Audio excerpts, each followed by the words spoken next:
The colonel's voice was sharp over the radio. "Abort the run. It's too dangerous." She glanced at the altimeter, the numbers spinning down as the valley walls rose around her.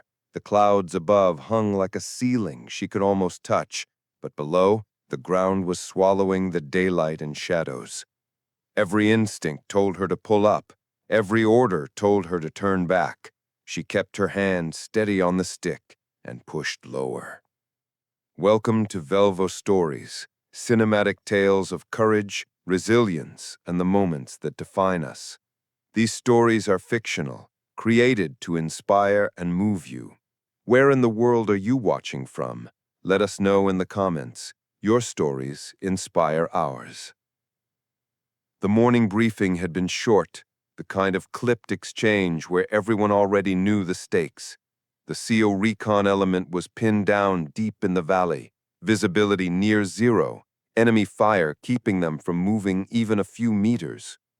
Their extract bird couldn't land, not with the high ground still occupied. The only way out was to take that high ground apart, and fast. Major Alex Keaton sat in the corner of the tent, helmet resting on her knee, silent while the colonel explained the weather conditions to the rest of the pilots. Low cloud ceiling, wind shear in the valley, visibility less than a mile. Every phrase was another nail in the coffin for an airstrike that day. When the colonel finally asked for volunteers, the silence was heavy. The A-10 was made for close air support, but not for blind dives into unpredictable terrain. One wrong move and the Warthog's wings would clip rock.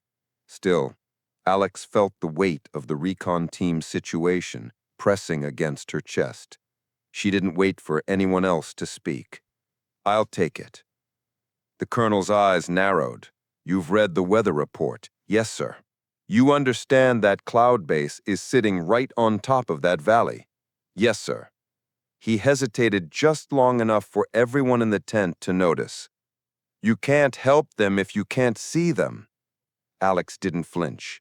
"I only need to see the ridge." Minutes later, she was strapping into her Warthog. The engines rumbled to life with the familiar deep growl, the airframe vibrating through her boots. Her ground crew moved with precision, chocks pulled, panels checked, ordnance safeties verified. She glanced at the markings on her payload, a mix of 30mm rounds and precision-guided munitions, all more than capable of making life easier for the SEALs below. Takeoff was smooth, the air still calm over the base, but as soon as she reached the foothills, the first wisps of low cloud began to brush against her canopy. The sun dimmed, the horizon shrinking to a narrow band between the mountains. She checked her heading and altitude, the numbers already lower than most pilots would be comfortable with over this kind of terrain. The radio crackled. "Hog 2-1, this is Falcon 6. Be advised, taking heavy fire from North Ridge, marking with smoke when you're in visual." Alex adjusted her throttle, keeping her speed low enough to maneuver tightly, but fast enough to minimize her exposure. The clouds closed in like a curtain, beads of moisture sliding across her canopy. Somewhere in the gray ahead was the ridge, and the SEAL team huddled in the shadow of it. That's when the colonel's voice cut in. "Hog 2-1, negative on your run. Conditions are below minimums. Abort and return to base." Her eyes flicked to the altimeter. She was already under the ceiling, the jagged walls of the valley towering on either side. The warning tones in her headset were telling her what she already knew. The margin for error was razor thin. She could picture the colonel back in the operations tent, shaking his head, maybe already scribbling her name in the report as a pilot who pushed too far. She didn't answer right away. Instead, she scanned the terrain ahead, caught a glimpse of a darker shadow through the mist, the ridgeline, and there, just faintly, the smear of red smoke curling upward. Falcon 6 came back on, their voices tight with urgency. "We're marking target now. If you don't get that ridge clear in the next 60 seconds, we're done." Alex's jaw tightened.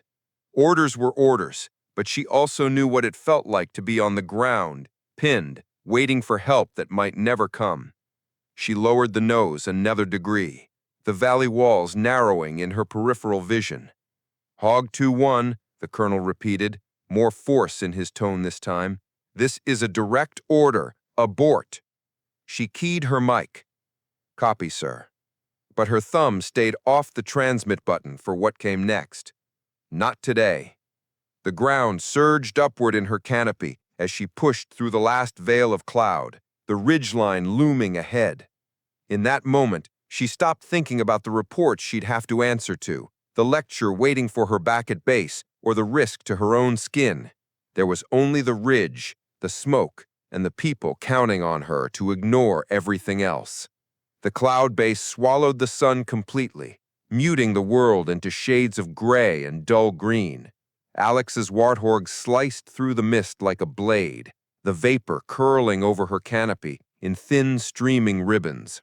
The altimeter's steady descent rate was a reminder that she had almost no vertical space left to work with. Above her, the ceiling was pressing down. Below, the valley floor waited like a trap. Her left hand rested on the throttle, fingers steady despite the thrum of turbulence rippling through the airframe. The right gripped the control stick, nudging the A-10 with minute corrections to keep her dead center between the narrowing walls of granite. The heads-up display flickered as moisture beaded on the glass, refracting the targeting cues in a faint halo. "Falcon 6, this is Hog 2-1, she said into the mic, low and calm. "Confirm target mark." Static crackled back, followed by the clipped urgency of a man under fire. "Red smoke, north ridge, west slope. They're close enough to throw rocks at us." Through the shifting curtains of cloud and mist, she caught it, a thin column of crimson smoke, unfurling like a warning flare, vanishing and reappearing as the wind gusted through the pass. The ridge was jagged, almost black against the pale sky, with scrub pine clinging to its crags. Somewhere just beyond that line of stone, enemy positions had the seals locked in place. The colonel's voice broke in again, tight and sharp. "Hog 2-1, abort. That's an order. You've got no maneuvering room down there. Pull up." Alex's jaw flexed under her oxygen mask. She didn't bother answering. Every second she spent talking was another second the seals were pinned.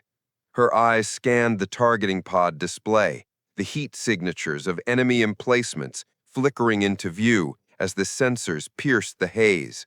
She counted 3, maybe 4 firing positions, all clustered in a tight arc above the SEAL team's location. Her thumb toggled the weapon select switch. The GAA-8 icon flashed ready on the HUD, a 7-barreled Gatling cannon that could chew through rock, timber, and anything else in its path. The first officer in her own head, the part trained to follow procedure, reminded her that low visibility increased the chance of hitting friendlies. But the combat pilot in her knew exactly where the SEALs were dug in and the angle she'd need to clear the ridge without touching them. She dropped another 50 feet, the altimeter needle brushing the safe limit.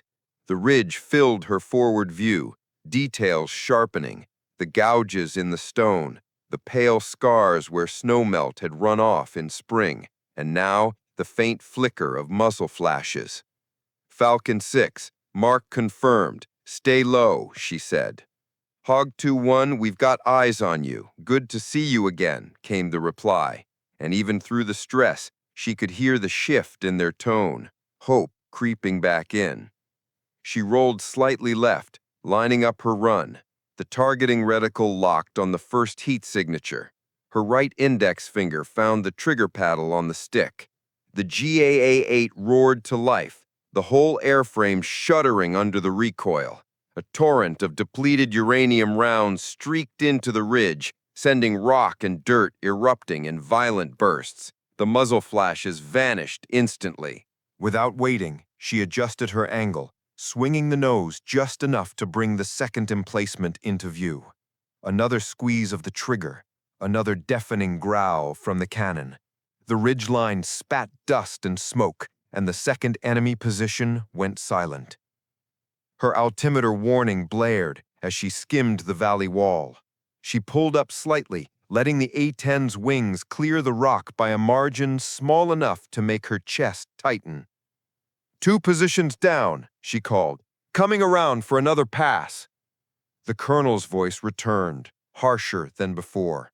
"Keaton, you're risking the airframe for a fight you can't win. That's enough." Alex's reply was flat. "Not while they're still breathing down there." She banked hard into the turn, the G-forces pressing her into the seat as the valley opened up again ahead of her. The third heat signature was trying to reposition, moving along the ridge to set up another firing angle. She armed a precision-guided munition this time, safer for the SEALs, cleaner for the ridge. The release was smooth, the weapon slicing away into the mist. A second later, a mudded thump rolled through the valley, followed by a geyser of dirt and shattered rock where the position had been. Static broke in, and then Falcon 6's voice, breathing hard but triumphant. "North Ridge is clear. We're moving." Alex exhaled for the first time in minutes, letting the Warthog climb just enough to clear the upper edge of the cloud layer. The sunlight hit her canopy like a sudden flood, but her mind was still back in the shadows of that valley, hearing the GAU-8's echo bouncing off stone. "Falcon 6, safe travels," she said. They didn't need to say thanks. She had done her job, her way. The valley fell away beneath her wings as Alex eased the stick back, bringing the Warthog up through the last fingers of mist. The altimeter wound upward, the needle finally clear of the danger zone. Sunlight broke across the canopy, refracting off tiny beads of moisture still clinging to the glass, the cockpit glowing in a pale gold light. For a moment, it felt almost serene, if not for the tight knot still coiled between her shoulders. "Falcon 6, status?" She keyed the mic. A few seconds of static passed before the reply came, the voice less strained than before. "We're moving to the extraction point now. Ridge is silent. You bought us our window." Alex allowed herself a short nod, though no one could see it. "Copy. Good hunting." She leveled out, setting her heading back toward the ridgeline gap she'd used to enter the valley.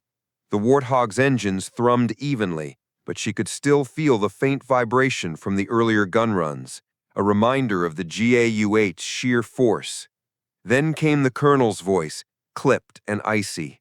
"Hog 2-1, you are to RTB immediately, and Keaton, we'll be discussing this when you land." "Roger," she answered, the one word neutral. No point in stoking the fire now. She climbed higher, skimming just under the cloud tops, the sprawling mountain ranges unfolding in every direction. Below, shadowed valleys cut deep into the earth, their rivers flashing silver in the sun. She kept her eyes moving, habit, not necessity, watching for any sign of enemy movement or anti-air threats. As she approached the western exit of the valley system, the onboard radar pinged, a single return, low and slow, barely moving. She adjusted her display, narrowing the sweep. The shape resolved into a small rotary aircraft, likely a civilian helicopter, hugging the ridgeline far from the fight. ATC crackled through on a separate channel. "Hog 2-1, be advised, weather is starting to build back toward base from the west. Recommend you expedite your return." "Understood," she replied. The Warthog's nose dipped slightly as she picked up speed. The rumble of the engines settled into a steady vibration through the pedals, the kind that seasoned pilots found almost comforting.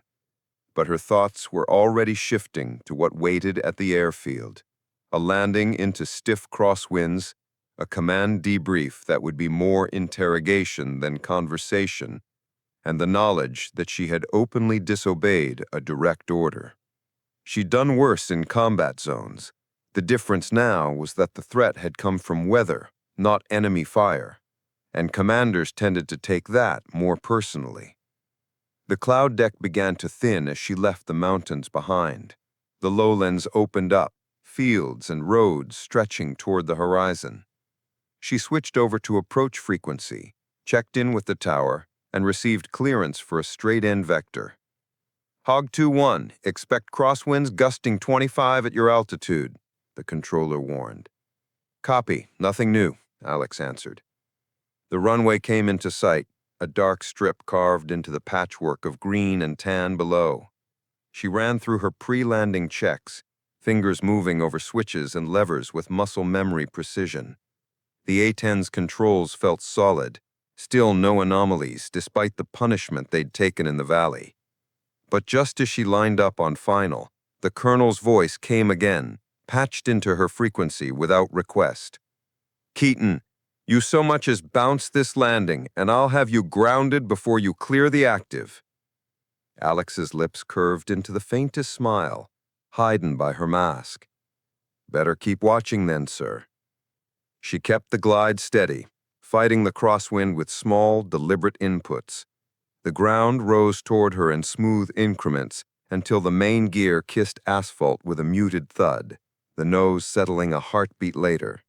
She deployed the brakes and eased the Warthog down the runway, perfectly centered, the crosswind barely nudging her offline. Hog 2-1, turn right when able, contact ground, the tower said.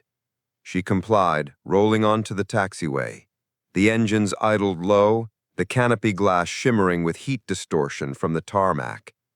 In the distance, she saw the colonel standing outside the operations building, hands clasped behind his back, the set of his jaw visible even from here. As she approached the stand, ground crew swarmed the aircraft, pulling chocks, checking the ordnance racks, giving her the standard thumbs up before she shut down. She powered down the systems, the cockpit falling quiet except for the ticking of cooling metal.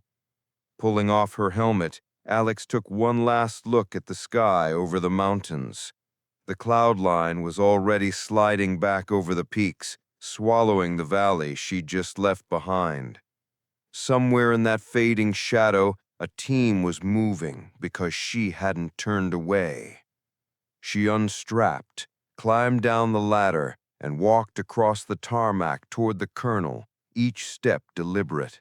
She knew the next few minutes wouldn't be pleasant, but whatever came, it was worth it. The colonel didn't speak until she was standing in front of him. Inside, now. Alex followed, the hum of the Warthog still in her bones. She had no regrets, only the quiet certainty that when the call came again, she'd do the same. The operations room was colder than the outside air, the hum of the fluorescent lights mixing with the faint scent of coffee and machine oil. A long table dominated the center, scattered with flight charts, weather printouts, and the thin, plastic-bound mission logbooks that every pilot knew could be as damning as they were dull. The colonel closed the door behind them with a quiet click that somehow carried more weight than a slam. He didn't sit. He stood at the far end of the table, hands clasped behind his back, his gaze fixed on Alex like she was another enemy hardware that needed to be dismantled. Sit, he said. Alex pulled out the nearest chair, but didn't slouch into it. She kept her shoulders square, helmet resting on the table in front of her. She'd been in this kind of room before, too many times in the Guard. The faces changed, but the tone never did. The colonel's voice was calm, but it had the kind of edge that could cut glass. Explain to me why, when given a direct order to abort, you instead decided to make a low-visibility run into a valley with no safe exit. Because the team in that valley didn't have a safe exit either, Alex said evenly. That's not the point, he shot back. You were ordered to abort, not to consider aborting, not to weigh the options, to abort, full stop. Alex kept her voice level. With respect, sir, orders are there to accomplish the mission. The mission was to support Falcon 6. They called for fire. I was in position to deliver it. I delivered it. The colonel's eyes narrowed. You delivered it by gambling with an aircraft worth $20 million and your own life. You put yourself in a position where one gust of wind or one missed reading on your altimeter would have had us pulling wreckage out of a mountainside. I was aware of the risks. Were you aware that I had already flagged that valley as a no-go zone for this very reason? Yes, sir. And I was also aware that the weather window is closing and no other air support was inbound. That left two options: do nothing and let Falcon 6 get overrun, or take the shot.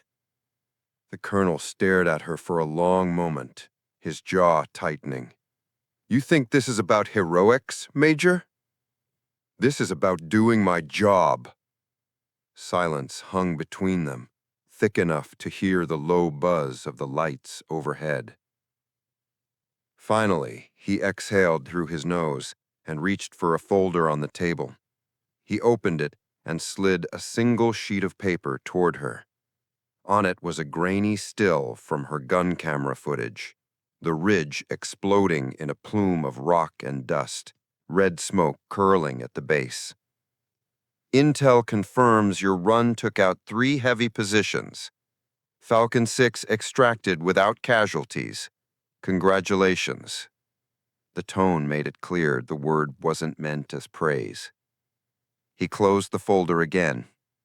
But don't mistake a successful outcome for a sound decision. You got lucky, and luck runs out. Alex didn't answer. She knew the conversation wasn't going to end with a medal. That wasn't why she'd done it. The colonel studied her for another moment, then walked to the door and opened it. Dismissed, Major. Go get some rest. You'll need it. She stood, picked up her helmet, and walked out without a word. The hallway outside was quiet, the kind of quiet that settles over a base when the day's missions are winding down and the night crews haven't yet taken over. She stepped outside into the fading light, the sky painted in streaks of orange and violet. The air smelled faintly of jet fuel and the hot metal tang of recently landed aircraft. From across the tarmac, a familiar voice called her name. She turned to see Captain Miles from the maintenance crew jogging toward her, a clipboard in one hand. "He heard you stirred up some weather out there," he said with a grin. I shook my head. "You could say that." He handed her the clipboard. "Your hog's clean. No structural damage, no engine anomalies. Whatever you did, she liked it." I allowed myself the smallest smile. Good girl. As Miles jogged back toward the hangar, she glanced toward the mountains. The cloud line had moved lower, swallowing the peaks in shadow. Somewhere out there, Falcon 6 was probably halfway back to base camp, alive because she hadn't turned away. She headed for her quarters, the weight of the day settling in her bones. She knew the colonel would be watching her more closely now, that another stunt like this could ground her for good. But deep down, she also knew something else. If the same call came tomorrow, she wouldn't hesitate. The next morning broke with the kind of brittle, crystalline light that only came after a cold front had swept through. The sky was scrubbed clean, deep blue from horizon to horizon, but the radio traffic in the ready room was anything but calm. Alex was halfway through her first coffee when the alert tone blared, a sharp, insistent chime that froze every conversation in place. The duty officer, a lean captain with headset pressed tight to his ear, looked up at the room. "Scramble order. 2 hogs. This is not a drill." Chairs scraped against the floor. Pilots and crew moved with the kind of speed that came from repetition, each step practiced but urgent. Alex was already on her feet, helmet under her arm, when the captain's gaze caught hers. "Keaton, you're Hog 2-1 again." She didn't need to ask why. She could read the tone in his voice. Someone in operations had decided yesterday's insubordination wasn't gonna keep her grounded, at least not today. On the way to the flight line, the briefing came over her portable radio. A convoy of Allied vehicles had been ambushed in the narrow Kessler Pass, 30 clicks north of yesterday's valley. The enemy had blocked both ends of the pass and was hitting the column from the ridges above. Visibility was good for now, but a weather system was moving in from the west. If they didn't clear the ridges before the clouds arrived, the convoy would be trapped. Her wingman for the mission was Lieutenant Harris, younger, by the book, but steady on the stick. They reached their A-10 side by side, ground crew already removing chocks and loading final stores. "You ready for this?" Harris called over the noise. Alex pulled her harness into place. Better question, are they ready for us? Engines started with their familiar teeth-rattling growl, the low, rolling thunder of turbofans spooling up. She felt it in her boots, in her chest. Taxi clearance came quick, and within minutes, the two warthogs were airborne, climbing into the crisp morning air. The terrain ahead was different from yesterday's valley, steeper, sharper, the pass cutting a jagged line through the mountains like a scar. Even from 20 miles out, Alex could see the pale dust clouds from small arms and mortar impacts on the ridges. Hog 2-1, this is Guardian Convoy. We are pinned, taking fire from both north and south ridges. If you can clear them, we can move. Alex's eyes tracked the shapes on her targeting pod. Heat signatures glowed like embers along the ridge lines, some clustered in rock outcrops, others moving between scrub and timber. There were more than yesterday, at least a dozen firing points. She keyed her mic. "Guardian Convoy, we've got eyes on. Stay low, stay tight." Harris's voice came over the squadron channel. 2-1, I'll take North Ridge. You want south? Affirmative. Make it quick. Weather is already building west of the pass. She dropped into a shallow dive, her HUD painting the targets in amber brackets. The GAU-8 was ready again, and she lined up the first run with the precision of someone who'd already danced this close to the terrain. The trigger squeeze brought that familiar growl, the whole hog vibrating as streams of 30mm rounds tore into the rocks. Enemy fire ceased almost instantly, the silhouettes scattering. She banked hard left, lining up for the next position. Harris's voice came through, strained with G-forces. "2 on the North Ridge down, coming back around." Alex's second pass took out an emplacement dug into a cliff shelf, the rounds chewing through sandbags and timber alike. She could see movement below, vehicles in the convoy shifting forward, trying to use the opening. But the radio crackled with urgency. "Guardian Convoy, incoming mortar fire from West Slope." Alex swung her hog toward the new threat. Her targeting pod caught the mortar crew mid-load, the tube angled toward the pass.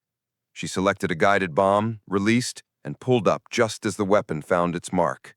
The explosion rolled through the pass, echoing off stone. Harris came back on the net. "North Ridge clear. West Slope, yours." The convoy commander's voice carried a different tone now, still urgent, but with the edge of relief. "We're moving. Keep those ridges clean." Alex climbed slightly, scanning the entire pass. The western sky was already shifting, high cirrus clouds thickening into a sheet that would drop visibility in minutes. If they didn't finish now, the convoy would be moving blind. She keyed the mic to Harris. "We do one more sweep each side, then we're done." "Copy that." The last run was clean. No return fire, no new heat signatures. Alex banked wide, coming level with Harris's hog as they pulled out of the pass. Below, the convoy was a line of dark shapes winding toward the safety of the lowlands. The weather was closing in fast. She could see the curtain of haze drawing across the western peaks, the same kind of ceiling that had almost trapped her yesterday. But this time, they were already climbing away. The mission complete. Back on the squadron channel, Harris's voice carried a smile. "Not bad for someone who was almost grounded yesterday." Alex didn't answer right away. She looked back over her shoulder at the fading pass, the ridges now quiet, and thought about the colonel's words the day before. Luck runs out. Maybe it did, but skill, willpower, and timing, those could keep you alive a lot longer. "Let's go home," she said. The return flight was quiet, except for the low, steady drone of the turbofans. Alex and Harris flew side by side at cruising altitude, the mountains falling away beneath them. In the distance, the base runway glinted in the midday sun, a dark ribbon surrounded by the pale tan of the airfield's perimeter. ATC handed them off to the tower with a short-clipped Hog 2-1, Hog 2-2, cleared straight in, wind 330 at 15, gusts 25. "Copy," Alex replied, her voice steady. The crosswinds weren't enough to worry her. After the last 2 days, this was the easy part. Harris broke radio silence after a few minutes. "Convoy commander came back on secure channel after you switched frequencies. Said if you hadn't moved as fast as you did, they'd have been boxed in until nightfall." Alex kept her eyes on the horizon. They got out. That's what matters. "You know," Harris continued, "there's a reason the Hog still scares the hell out of people who think they own the ground. It's because of pilots who don't flinch." She didn't reply, but she felt the corner of her mouth twitch in something almost like a smile. The two A-10s descended in unison, their approach angles perfect, wingtip to wingtip. As the runway grew larger in her canopy, Alex trimmed for the gusting crosswind, her hands making constant micro-corrections on the stick and throttle. The wheels touched down in smooth sequence, main gear, nose gear, followed by the deep rumble of reversers and the hiss of brakes. Ground control routed them to the north apron. Emergency crews were still parked there from the morning scramble, their lights flashing lazily now that the urgency had passed. Alex rolled into her stand, cut the engines, and the cockpit fell into that familiar cooling tick of metal and residual heat. When she popped the canopy and climbed down the ladder, she saw the colonel waiting again, this time without the scowl. His hands were still clasped behind his back, but there was no mistaking the difference in his stance. "Harris, debrief with ops in 20. Keaton, walk with me." They crossed the tarmac toward the edge of the hangar, the hot air shimmering off the concrete around them. For a long stretch, the colonel didn't say anything. Finally, he stopped and turned to face her. "You broke protocol again. You went in fast, low, and without waiting for my clearance, and you didn't give Harris a chance to take the first strike." Alex stayed silent. There was no point in explaining. He knew why she'd done it. "But," he continued, "you cleared that pass in half the time our planners estimated. You neutralized more positions than we thought were even up there. And because of that, 24 soldiers in that convoy are alive." He let that sink in for a beat. "Yesterday, I told you luck runs out. I still believe that. But I also believe there's a difference between gambling and knowing exactly how much risk you can shoulder. You've been flying long enough to tell the difference. I won't forget that." Alex studied him for a moment, searching for the catch. "So what happens now?" "Now," the colonel said, "you get your bird refueled and ready. If weather holds, I've got another call for you tomorrow." She gave a single nod. "Understood, sir." They started walking again, the sound of distant engines and clattering tools filling the silence. The colonel peeled off toward operations, leaving her alone on the edge of the hangar. She turned back toward her A-10, the shark mouth painted on its nose, glinting in the sun like it knew something the rest of the flight line didn't. For a moment, Alex stood there, the weight of the last 48 hours pressing against her shoulders. 2 missions, both on the edge of weather and terrain, both ending with people alive who might not have been otherwise. She'd walked that knife edge twice and come back. She knew the next time could be different. Maybe the colonel was right. Luck wasn't infinite. But skill, instinct, and the refusal to leave anyone behind, Those were things she could rely on. She reached out, patted the cool metal skin of the warthog's fuselage, and then headed toward the ready room. Somewhere out there, another valley or pass would need clearing, and when it did, she'd be in the seat, diving lower than the clouds.